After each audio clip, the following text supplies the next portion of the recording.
اور نوٹ کیجئے کنٹراسٹ جو ہے، فتح مکہ کو ہم سمجھتے ہیں اصل فتح، اور فتح مکہ کا قرآن میں ذکر ہی نہیں۔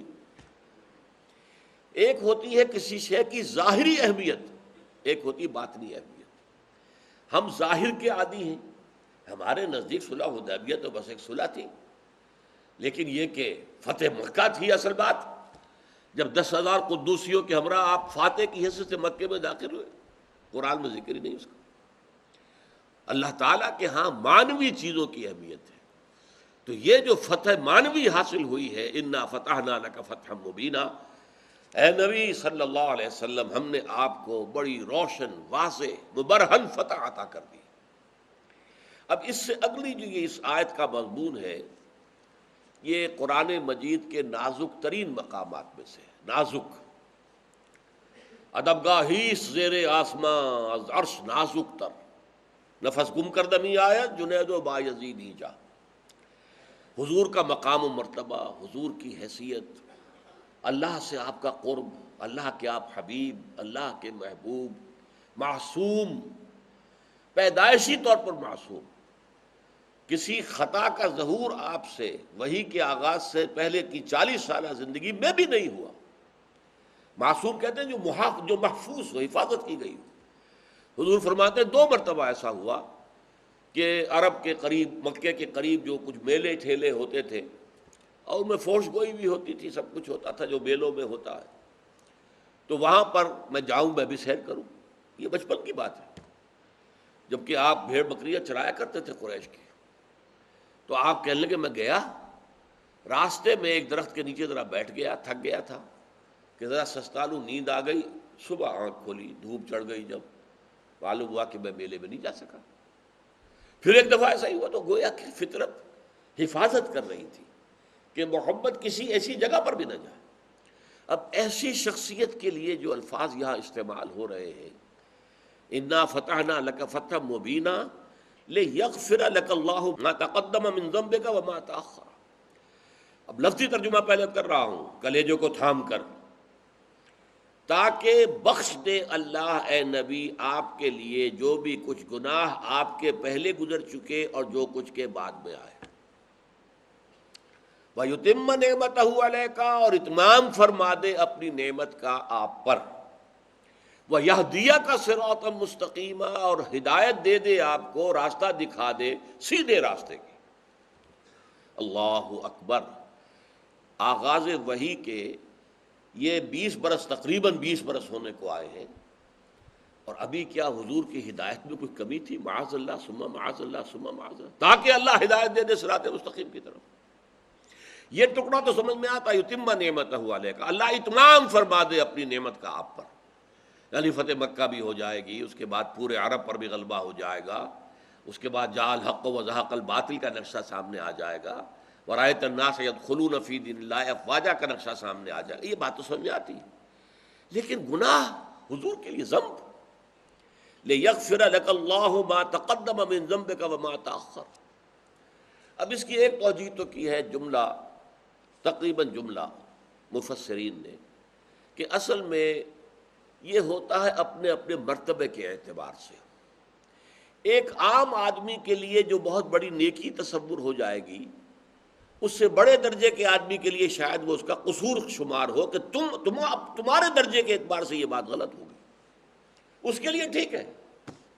For a commoner it is okay, it is permissible, it is tolerable, but not from you.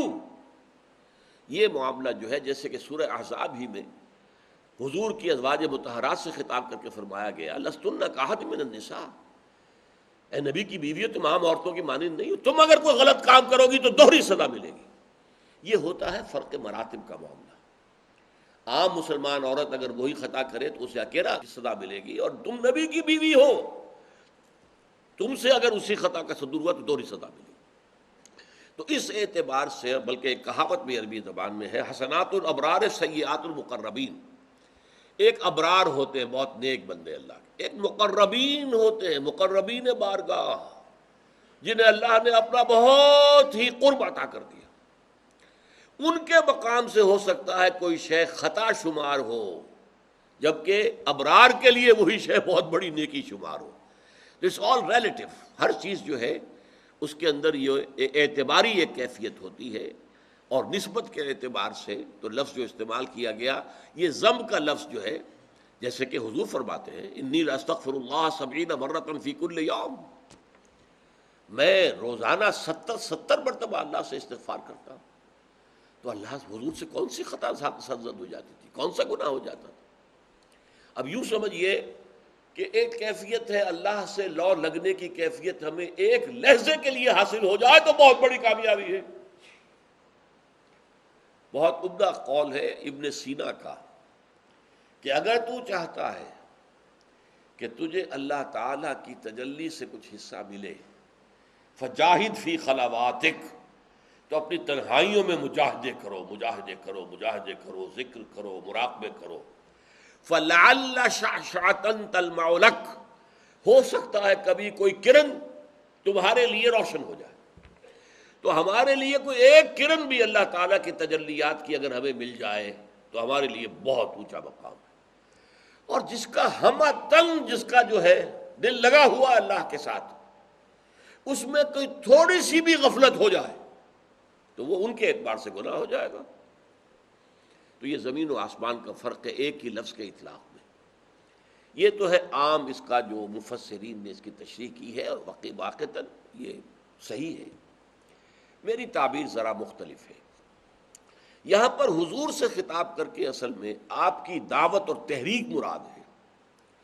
اس دعوت و تحریک کے ضمن میں اگر کہیں مسلمانوں سے کوئی خطائیں ہو گئی ہیں، کوئی کوتاہیاں ہو گئی ہیں اجتماعی طور پر، تو اللہ تعالیٰ ان سب کو کنڈون کر دے گا اس فتح مبین کے ذریعے سے. اور اب اس کے بعد کیا ہوگا؟ سیدھا راستہ آخری فتح کی طرف کھل جائے گا. یہدیک اللہ صراطا مستقیما. اب آخری فتح مکہ اور پورے عرب کے اوپر غلبے کا راستہ بالکل کھل جائے گا. یعنی کہ ظاہر بات ہے اجتماعی زندگی میں کوئی خطائیں ہو جاتی ہیں.